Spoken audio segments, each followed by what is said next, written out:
macaafa Saamu'eel boqonnaa isa jalqabaa boqonnaa 16 lakkoofsa tokko duwwaan isaa egaa Saa'ol Israa'el irratti mootii akka hin taaneef ergan tuffadhee amma yoomitti isaaf boossa amma yoomitti isaaf boossa Waaqayyo Saamu'eeliin gaaffii gaafataa jira amma yoomitti isaaf boossa waan Waaqayyo tuffate why sabu akan juga lata jadi antu patera garu mali why sabu mali wansana bosa ganama kana nuti dubbachuu dhaaf waamtee tamana kee fedhii kana nu keessatti kan uumesi gooftaa akka nu waamteetti akka iddoo kana nu fiddeetti nuti dubbatu sagalee kee wajjiniinis ayyaana kee nu dhangalaasi dhaggeeffannee namoota raanfatan akka hin taaneef akka fedha keef akka jaalala keetti namoota jiraatan akka taanu kan dandeessisu hafuurri kee yeroo kana sagalee kee wajjiniin gara keenyaa dhufu maqaan kee Yesuus Kiristoosiin si kadhannaa Noora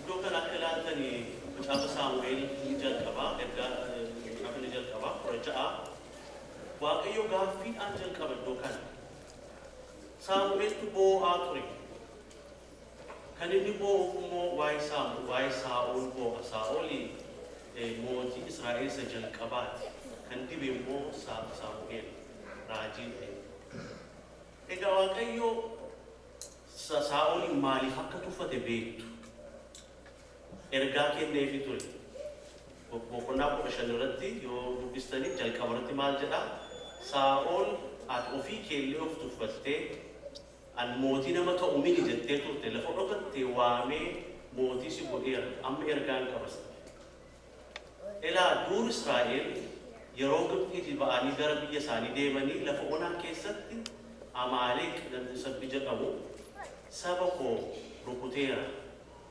qabbana ta'uufiinitu sorra jiru onaa keessa lafa onaa keessatti isaan ari'ee keessumaa ammoo warra dadhaboo ta'anii teellaa taafan rukuteera ajjeeseera harmooliif ijoollee kanaaf ana adabuun barbaada Amaaleqiin yeroo mootii argatu sabbi kuni hojii isaanii jalqabaa Amaaleqiin balleessuudha kanaaf ergaa kana naa raawwattaa jedhee Amaaleq saba sodaatamaadha baay'ee humna qabeessas Saa'olis sodaatee ture garuu Waaqayyo anna rukutaa ati garuu ajajame waan tokko naambisiin balleessi ati ana wajjin taata taanaan deemaa nan balleessaa jedhee ba'e akka beektan garuu boqonnaa 15 keessatti dubbisuu dandeessu kutaa kana wal jiruudha Saa'olin deemee Waaqayyo isaa wajjin isa gargaarees Amaaleq saba jabaa cimaa ta'e sana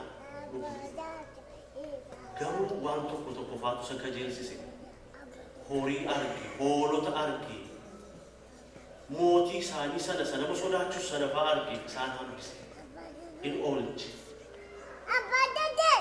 Waaqayyo fide kanaaf Saamu'eelitti raamaa jiraatan dhufa koo jiraataa Saamu'eel langaa be'anii nama kana dibuu mootii godhe kanaaf nan ajajamnee isa tuffadheera egaa Saamu'eel waa'ee kan ergi dhaga'e booddee boo'utti ka'e jedha yoo boqonnaa 15 dhumaa lakkoofsa 15 dhumaa yoo ilaaltan maal jedha Saamu'eel ergi kana dhaga'e booddee boo'utti ka'e waa'ee Saa'ol egaa boqonnaan har'aa yeroo jalqabu waa'ee kanaa dubbata Waaqayyo boo'icha Saamu'eel sana dhaga'e eeyyee boo'icha kee dhaga'eera garuu an nama tuffadhe nama jechuun mootii akka hin taaneef tuffadheera Waaqayyo nama tuffatu garuu inni mootii akka hin taaneef tuffadheera waan ta'eef amma yoomitti waa'ee isaa booksa beektu Waaqayyo Saa'oliif carraa laateefii ture yeroo Saamu'eel gara isaatti ergamee deemu Saa'ol maal goote waaqayyoo waan si ajaje raawwattee taa'etuun jedhanii jalqaba yaa ergamaa waaqayyoo garbicha waaqayyoo waan waaqayyoo natti dubbate an raawwadheera jedhe. Maayillee iyyi hoolaa horii an dhaga'u yeroo inni jedheeni isaaniinoo aarsaa waaqayyoodhaaf akka ta'aniif fidee jira. Ilaala gara isaatti yommuu inni deemu carraa argatee ture, chaansii argatee ture akka qalbii diddiirratuuf. Inni garuu amma sababii uume, sababii gara biraa. Waaqayyo carraa kenneeraaf Saa'oliif waaqayyo carraan kennine jechuun dandeenyu kenneera. Akkuma Hanaanaa Saphiraan yeroo lafa gurguranii horii walakkaa kaa'anii walakkaa fidanii maaliif horii keessanii namni isaanii jedheen jiru. Amma kanaan gurgurtanii dhugaa jedhaman carraa kennameef ilaalacha sagantaa. Amma kanaan kan gurgurree walakkaa keenyerraa mana waan dhufu beenu jennee waan sodaannee fi walakkaa mana keenya walakkaa fidne jechuun kan abbaati. Isaan garuu amma kanaan gurgurree kanuma maaliif hafuura qulqulluu sobuudhaaf walii galtanii? Kan Saa'olis kanuma fakkaata. Utuu Saa'ol walitti dubbatiin jalqabaanuu balleessee fixeera. Maanni kan kadhagaa jiru?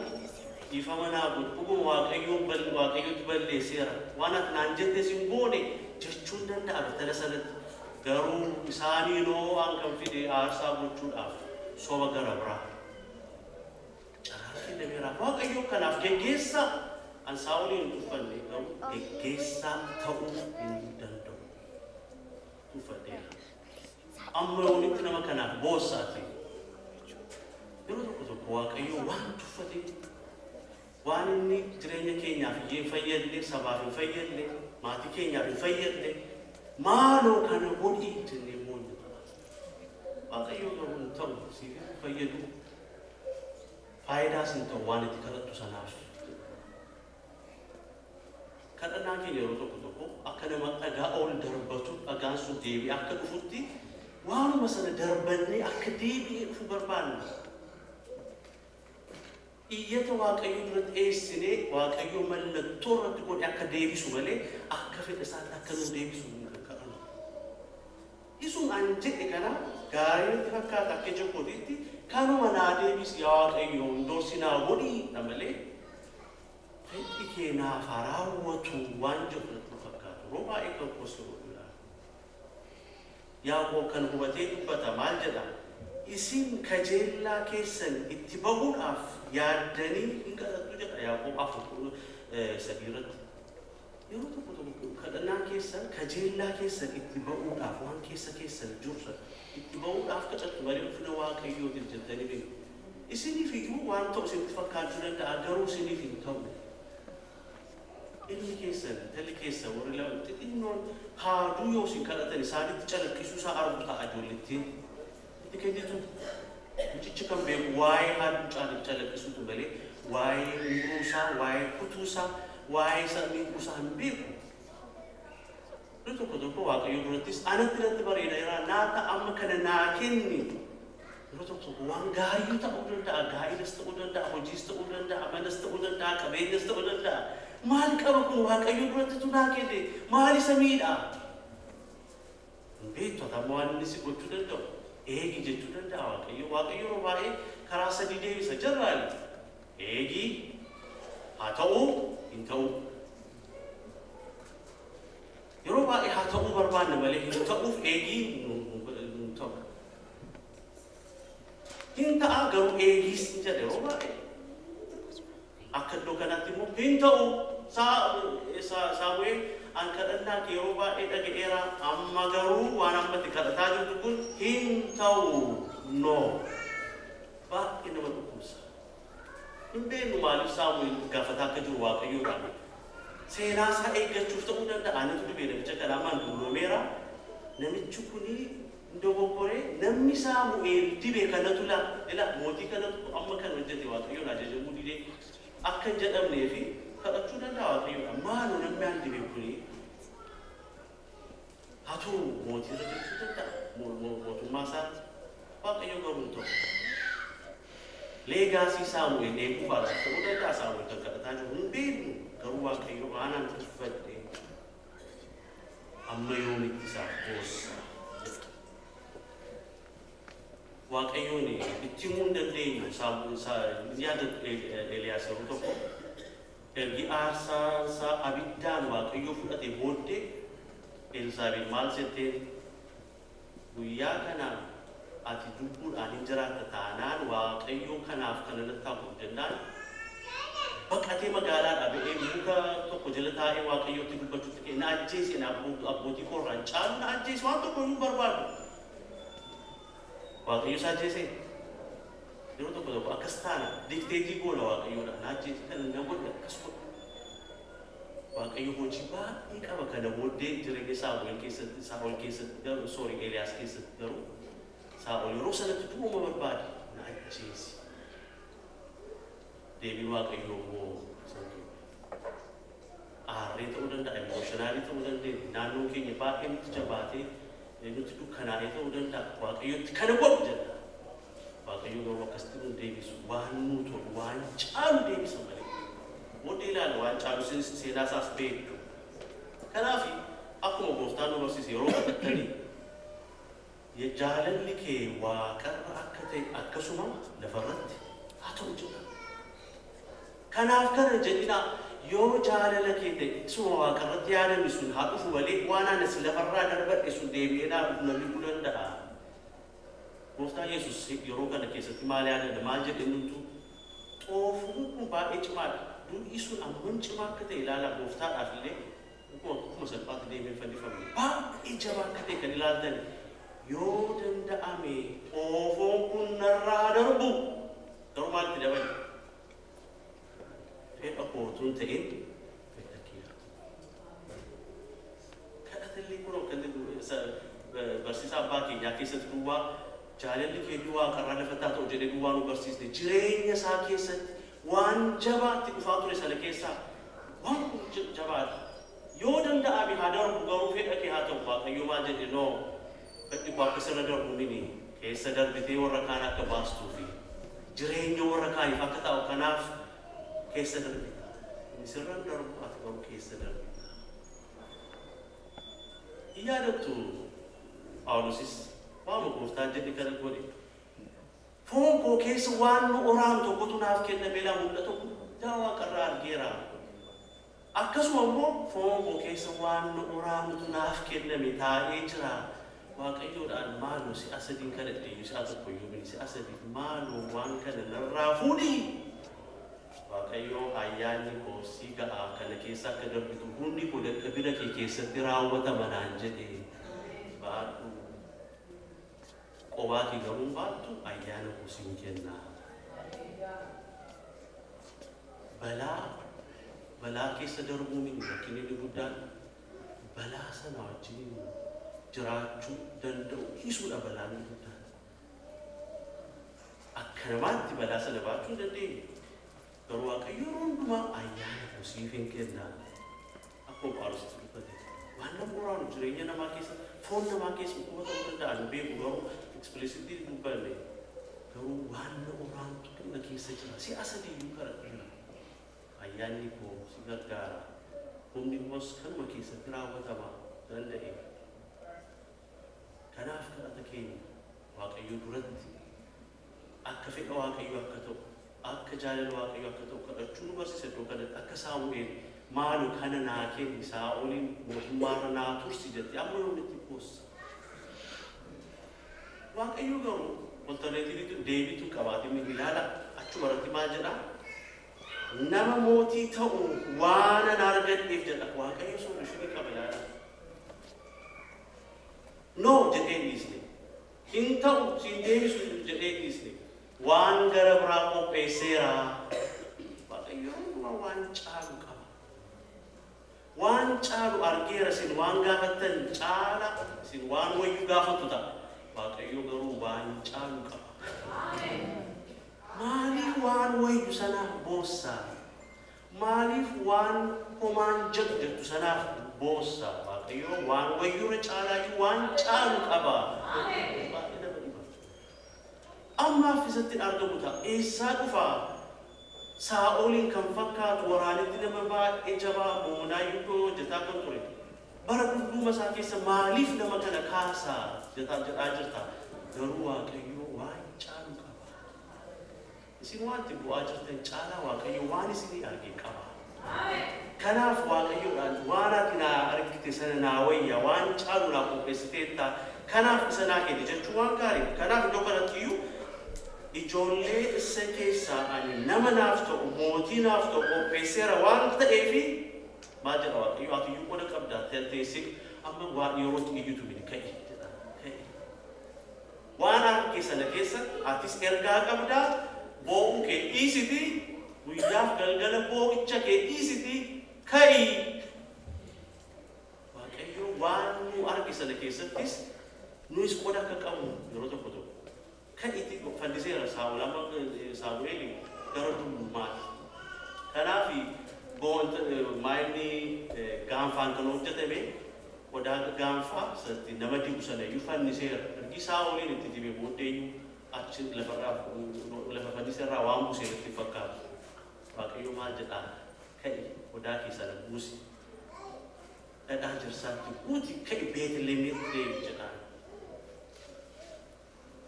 Waaqayyo waan nu harka jiru sanaan hojjechuu akka inni barbaadu Saamu'eel boo'aama ture garuu amma Waaqayyo ka'i isaan jedha.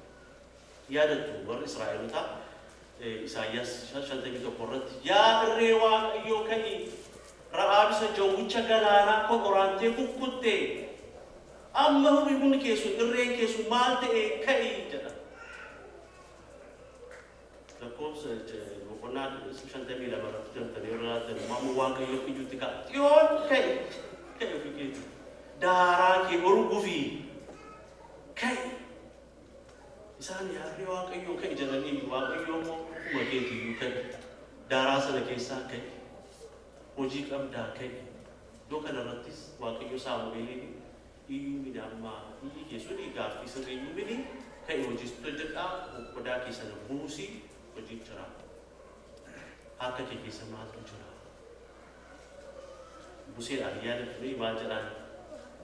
Museen Waaqayyo biratti attamitti Israa'el sana baasuu danda'ama? Ba'uu keessatti yoo dubbistanii boqonnaa 4 irratti maal jedhan? Harka kee keessa maaltu jira jedhan? Maal jedhu? Ulee kanaan hojii hojjedha. Uleen Fara'oonii wajjin yoo ilaalamu gatii qabu. Waa hin baasu. Garuu Waaqayyo hojii hojjedha kanaanii ta'e. Bartoota isaatiin Gooftaa Yesuus namoonni kun hundumtuu baay'eedha yeroo galgala waan nyaatan hin jiru mana isaaniitti ergi.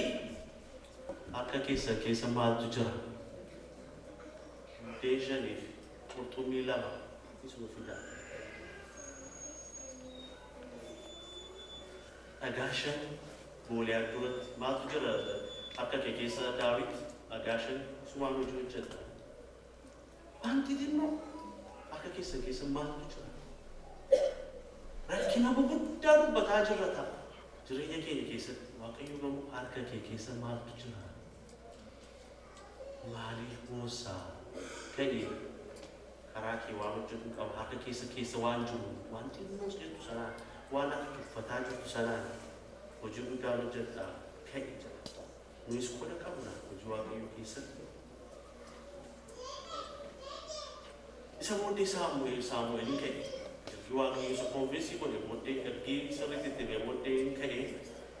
Gaafa qodaa gaanfaa sana dhadhaa jirsaatti fuudhee ka'ee gara Beetlehem magaalaa xinnoo Yerusaalem illee miti.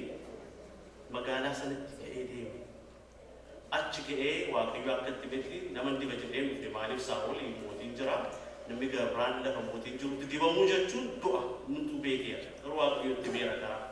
Aarsaan godha jedhutti deebi. Aarsaan qopheessi. Warra Isseeyis ijoollee isaas afeerii achitti yeroo sanaa namaan sitti agarsiisu sana dibdaa jedhe. Sila yeroo dubbifamu dhageenye. Saamu'eelis kan godhe hin deeme Beetlehem deeme. Namoonni achi jiran ollataayuu dhufanii naguma dhuftee jedhan. Maaliif beeku Saamu'eel magaalaa tokko dhufe jechuun cubbuu saba isaaniitti argeera jechuudha. Yoo jedhan sodaatan waan ta'eef namoonni Beetlehem magaalaa xinnittii sanaa baay'ee na'anii ollatanii maayini yaa raajii yaa garbicha Waaqayyo maal goone Waaqayyo nagaadha. Aarsaa gochuu dhufe. Isinis kottaa of qulleessaa warra kaanis waamee amma gaa ijoolleen isee torban isaanii fide ijoollee isaa keessaa jedha akkasii ilaalaa.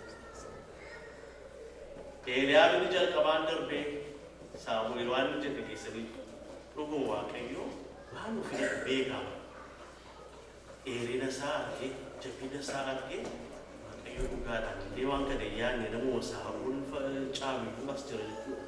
Waaqayyoo maal jedhee isa kana bu'aanne bifaan mini dheerinaan qaamaan mini namni ala namaa arga fuula namaa arga angaruu garaa namaan ilaala.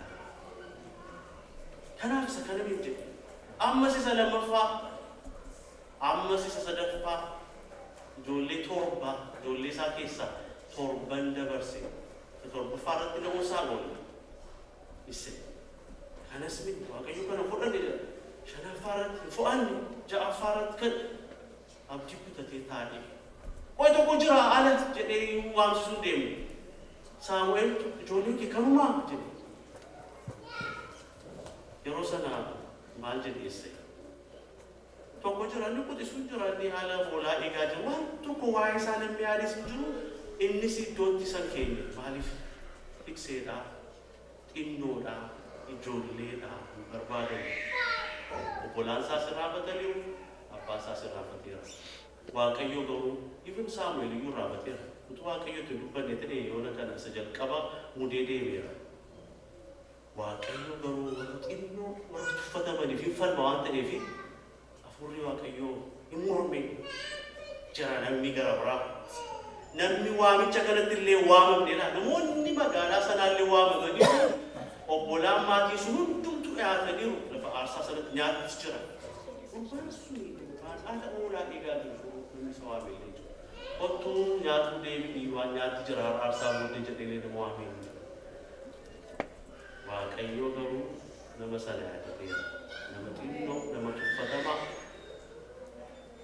kanaaf waama amma inni dhufutti waa hojjechuu dandeenyu inni dhabani waa gochuu dandeenyu dha Saamu'eel kana amma inni dhufutti waan tokko gochuu hin danda'amu hidhamneerraa yemmuu inni dhufu Waaqayyo ka'e isa kana yeroo laalanii akkuma asirratti barreeffame kana osoo hin boonus yeroo laalu xinnoo fuulli isaa diimaa ijji isaa gurguddaa waan jagna tokko waan fakkaatu sun ta'e waanuma akka ijoollee bareedaa tokko diimaa ijji isaa gurguddaa akka Eeliyaab fa'a garuu Waaqayyo isa kana ka'inaa dubbi hin tuffanna yeroo tokko Waaqayyo waan namoota keessaa qabu bifa ilaallee akka Saamu'eel ijoollee keessa dubartoota keessa dhiirota keessa dargaggoota keessa namoota nuyi hin beekne keessa namoota nuyi sirriitti isaan hubachuu hin dandeenye keessa Waaqayyo ergaa kennaa gurguddaa qaba kanaaf namoota hubachuu nuuf hin ta'u haala isaanii ilaaltanii jireenya isaanii ilaaltanii kilaasii isaanii ilaaltanii saala isaanii ilaaltanii umurii isaanii ilaaltanii kun immoo isaan hin jedhina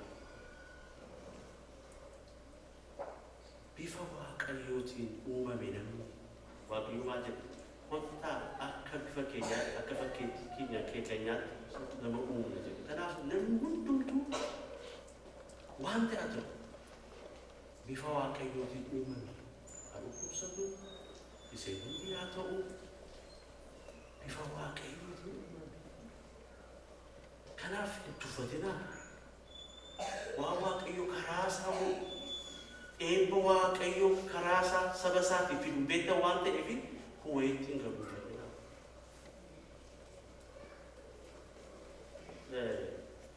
Gooftaa Yesuus yeroo biyya lafaa kana dhufe namootuma huweettiin galan jedhaman walitti sassaabe namoota 12 baay'een isaanii qurxummii qabduudha isaan keessaa tokko wayya yoo jedhame biizinasii kan beeku akkuma beektan Yihuudaan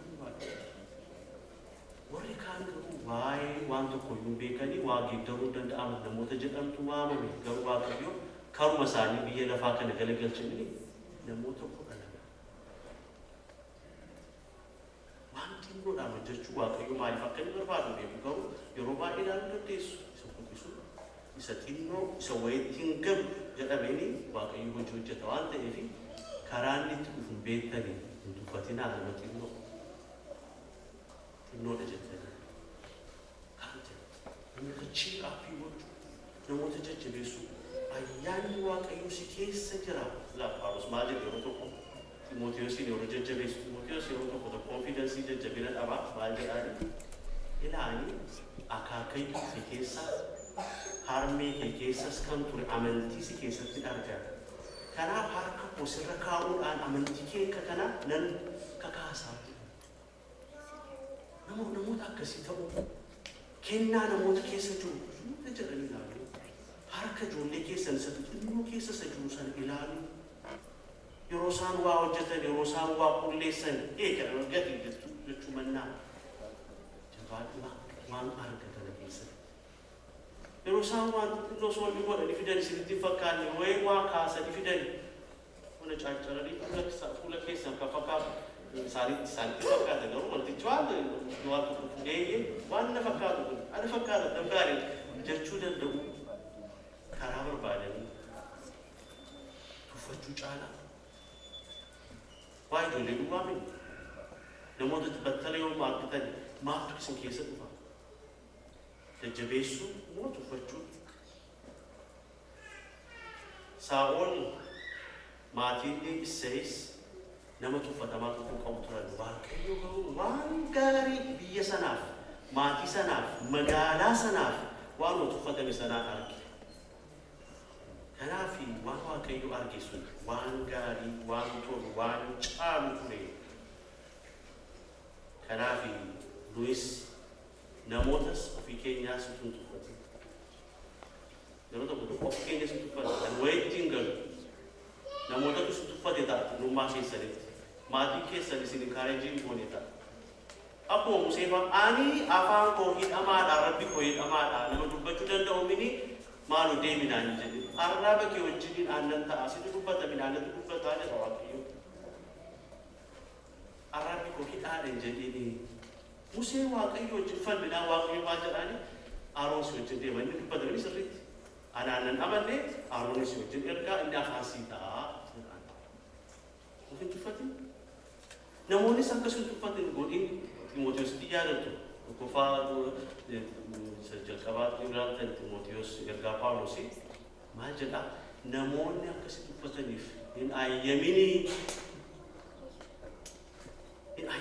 namoonni akkasii tuffataniif garuu jaalalaan amantiidhaan qulqullinaan dubbiidhaan jireenyaan fakkaatti gaarii ta'e malee hin ayyamin namootaaf akka keekisii keessa kaa'iti nam tuffatinaa jedhu ta'een fakkeetti ta'e malee laa fakkeenya gaarii ta'e jaalala agarsiisa hojii hojjettu ijoollee biraa maaltu argama jedhanii akkasitti uffanneef waan akka dubbattu turtu fakkeenya gaarii haa ta'u hin ayyamin namoonni akkasitti uffatan ofii keessa uffatin maaliif waaqayyo akka fakkeetti isaa akka bifa isaatti si uume waan ta'eef hojii guddaa qaba ani walitti iyyuu hin galu jedhin namoonni cidhummaa keessanii ati walitti hin galu sinin jedhanii ta'a si guddisuu caalaa muka guddaa tokkotti see yeroo kana fallattee gurgureeyyuu maalme jedhanii ta'a yeroo tokko isatu sammuu keenya keessaa dhiyyaa mini naareetii sana baasaa waaqayyo waa'ee keessa maal jedhe namichi barsiisaan aaree waan hin taane isinitti dubbateera ta'a inni sammuu keessaa bu'ee salphaameen stiikii godha waan sun dubbatu heeyyenan kan waan kun anaaf naaf kan jedhu kanaaf namichi waan naan jedhe sana isatu dhufa seetanis itti fayyadamu noo waaqayyo waa'ee kee waan gara biraa jedheera isa si uume isa si beeku inni sun maatiin keellee si beekan ta'a sa'i kunuuf Daawitiin eessatti iyyuu beekuun iyyuu yoo tokko maatiin keessa iyyuu amma isin hubanne waan isin keessa jiru amma hin arginetti isin raafachuu danda'u haatillee sadeessi raafachuu dandeessi jedhamee waaqayyo hangaruu kanaaf ofii keenya kan tuffanna nuumtu ofii keenya iddoon keenya waaqayyo akeeka guddaa jireenya keenya keessa qaba hojjetaa hirraawwatas. Namoonnis waan hin taane yeroo isinitti himani noo Waaqayyo anaaf akeeka qaba sana dhaggeeffadhu jechuu danda'uun baay'ee barbaachisaadha.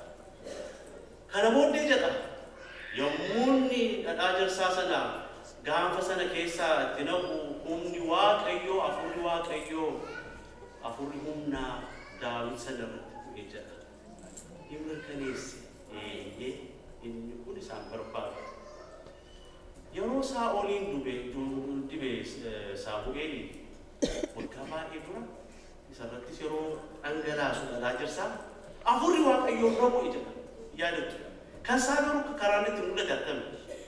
Inni raajii dubbate lafarra gangalatee raajii dubbate namoonni hundumsaa dhibe maal kuni ilma raajotaayyuu inni eessaa fide jedhan namoonni Saa'ol maal ta'e jedhan hin ajaa'ibfatan.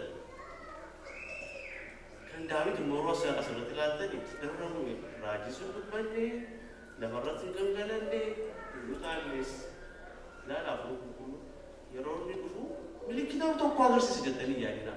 Kan kaanin boo'aa, kan kaanin kolfaa, kan kaanin taa'aa, kan kaan raajii dubbataa, kaaniif afaan haaraa kennamaa hundumaaf milkaa'u. Akkuma Phaawulos jedhu yeroo dhufu akka fedhe isaatti kennaa adda addaa kennaa. Kan ilaala kan Daawit waan tokko iyyuu kan Saa'oliif kan Daawit gidduu adda inni sun raajii dubbatee inni kun waan tokko iyyuu jiru booddee laatu gara booddee taara dubbisa keenya keessa jiru malee battanuma sana Saa'ol maal jedhe jedha. Nama naa barbaadaa maaloo baay'ee dhiphate maaliif afurri Waaqayyoo waan irraa deemee fi kutaa sana deebi'aati dubbisaa kutaa maharraa keessa ta'ee garuu gara booddeetti jira. Afurra hamaatu Waaqayyoon afurra isaa waan biraa fageesseef kanaaf hin cinqama. Maaloo kiraara rukutee kan na gammachiisu nama naa barbaadaa. Ilaa dibamuu isaa irraa kan ka'e namni baadiyyaa Beetlehem keessa akka baharraa beekamtu mini Beetlehem. Beetlehem ergi Daawit achi ka'e booddee ergi Yesuus Kiristoos itti dhalate booddee beekamte malee Beetlehem jechuun irraanfatamtu namni beeku iyyuu mini. Achi namni achi dhaabatu tokko hojjettoota Saa'ol keessaa namni tokko beeka karaa sirriitti qabutu barbaadamtaa seef deemanii gaafatiin maaloo mucaa kee nu ergi Saa'oltu gaafata kiraara rukutu beeka jedhan ilmi kee. Adeemu kaa jedhee nyaatas waan nugusaa fi mootiidhaaf ergamu irra fe'ee harree irratti ergee yeroo sirna dhaabatu Saa'ol garuu kaayuutu naasa'insa jaallate jedha ilaala. Afurri Waaqayyoo simboo akka ta'u ilaaluu dandeessu. Kiraarri sababii dhuma. Kiraara yeroo hundi rukutu jedha. Afurri hamaan irraa deema ture. Ilaala afurri qulqulluun hojii inni hojjetu. Sakaaniif raajii kenna sakaaniif immoo afura hamaa yeroo karaara haasa'u irraa deemsisu kenna. Baay'een sirriitti mul'atu kennaasaa adda adda jedhamu umayyuun qabu sagalis minii 27 minii lakkaa'amee si har'as ganaa waan haara arginee kan hin beeknefaatu jira. Maaliif limitii gootu? Maaliif baaksii gootu? Kennaa Waaqayyoo. Baay'ee keessa qabu. Namni kan hin hubanne ofitti qabdanii inni kunuun jiru kana ammoonaa argamee si beeku maal naan jedhu kana kennaa akkasii qabanii. Yosinaa Waaqayyo isin keessatti waan kana ta'e jettanii amantanii kutaanaa fudhaa namoota fidaa kennaa addaa ta'uu danda'a. Iddoo kanattis kennaa kana argitu. Isa booddee Waaqayyo waan caalu akka inni godhee boqonnaa kana booddee isa jiru ilaalaa. Boorumtaasaa yeroo isaan dubbatu garuu boqonnaa sanatti akka dubbatutti Daawituma kanatu ergame abbaan isaa hin ergeen. Maaloo obboloonni kee guyyaa 7 fi nyaata illee manaa nyaanni nyaata ho'aa diina guyyaa 40 fi diina dura dhaabataa jiru itti fokkaraa jira deemiti nyaata si ergaa nyaata isaan geesse. Daawit nyaata sana fuudhee bolaa isaatiif keessa yeroo sana Gooliyaadiin arge. Guyyaatti si'a tokko ba'ee eenyu seene nama saba Waaqayyo kan nuuf hin jettan galaanni diimaan iddoo lamatti hiramee nu baase kan jettan ba'aa kan kottaa na mormaa isaanitti qalladaa waaqa isaaniittis Daawit kan ta'e eenyu kuni Waaqayyoon kan hin beekne maqaa Waaqayyoof saba Waaqayyoo kan arrabsu namni isa falmu hin jiru obbolaan isaa gaafa naan ergi nyaata kenneef galaa kenneef booddee maal jedhan nuyi garaa kee deemna dhabbee keessa of tuulaa kana badii asitti jedhanii nyaata kenneef akka isaan tuffatanii nu arguu dandeessu.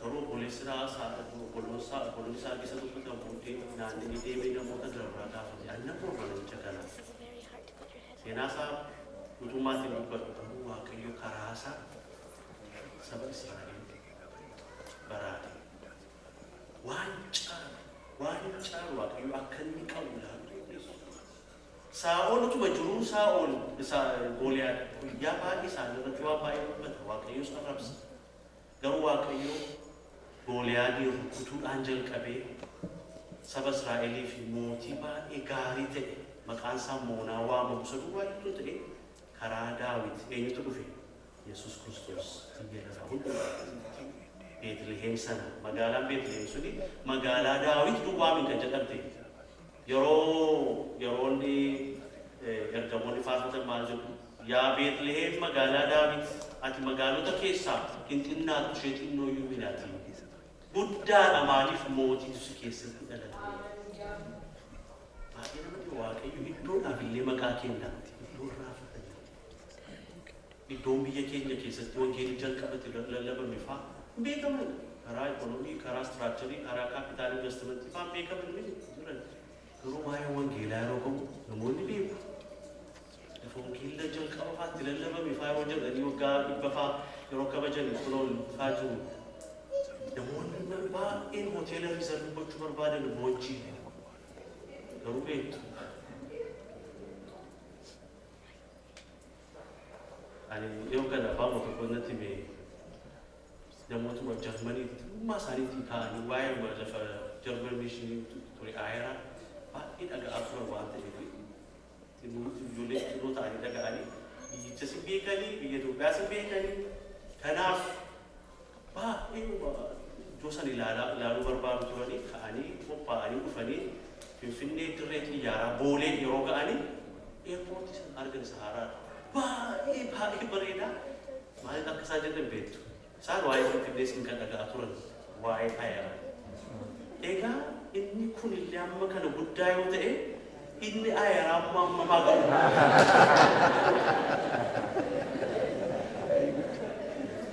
egaa achi ga'anii waan isaan argan horii irraa ari'anii fa'aa bu'aan fudhanii jechuu sana gaafa irraa sassaabanii hojjetinaa jechuun biyya keenya hojjechuun gaarii akkuma kana Beetliheemii waan mootiin iddoo sanatti dhalateef Beetliheem jedhamtu deemtanii ilaaltanii taanaan beeku magaalaa xinnoo dhaabbii warri Israa'el akka beekamtu iyyuu barbaade yoo tokko Filistiimoonni isaa akka fudhatan barbaadu garuu waa'ee turistii galiin turistii akka irraa naafneef jedhanii turanii kan qabanii jiranii utuma warri Filistiimoon fudhatan barbaadu guddisni akka Haayifaa akka Telaaviifaa akka Yerusaalem fa'aa guddisni magaalaatti Waaqayyo garuu maqaa kenneeraaf Beetliheemiif lafa daabboo jedhamti lafa buddeenaa jedhamti iddoo sun Beetliheem jechuun beet jechuun manuma jechuun Beetliheem daabboo buddeen jechuun dhuguma Waaqayyo buddeen jireenyaa iddoo sanatti nama hundumaaf mul'isiiseera Waaqayyo waan tuffatamaa sana keessaa isiniif duwwaa kun ta'e maatii keessaniif duwwaa kun ta'e nama hundumaaf kana baasuu danda'an tuffatinaa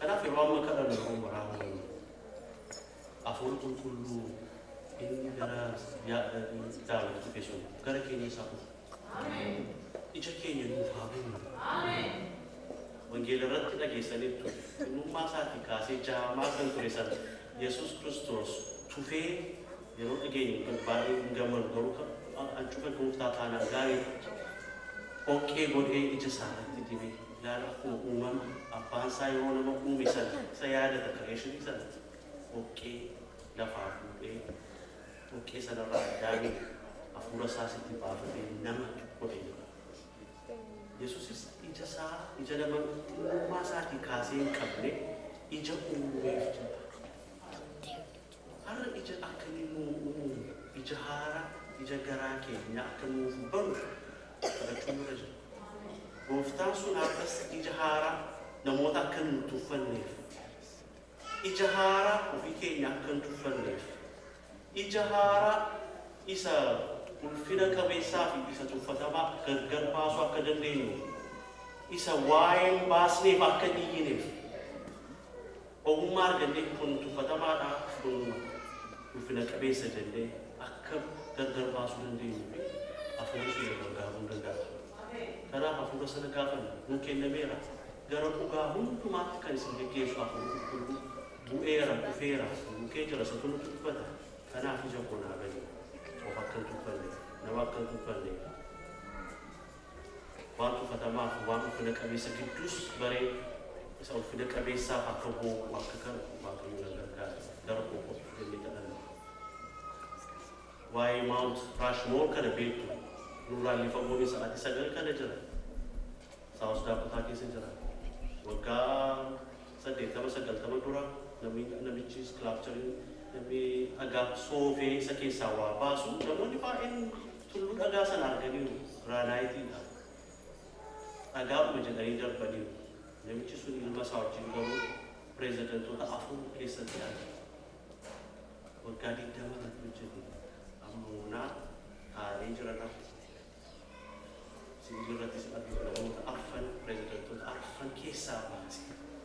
Dhagaatu himatichi namoota baay'eedhaaf bara baay'eedhaaf namichi kun garuu dhagaa sana keessatti namoota argeera. Kanaaf har'a Oromiyaa naannoo sanaatiif namoonni miiliyoonii baay'een deemanii kan ilaalan isinis kan argisan waa argeera.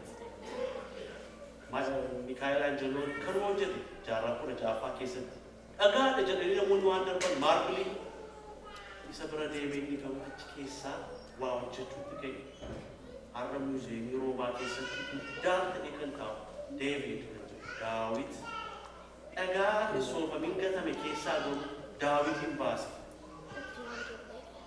Iji keenya yeroo banamu namoota keessatti waan ulfaataa, waan guddaa, waan ulfina qabu, waan baraaf ta'u, waan sabaaf ta'u arguu dandeenya. Ija keenya duubani jedha.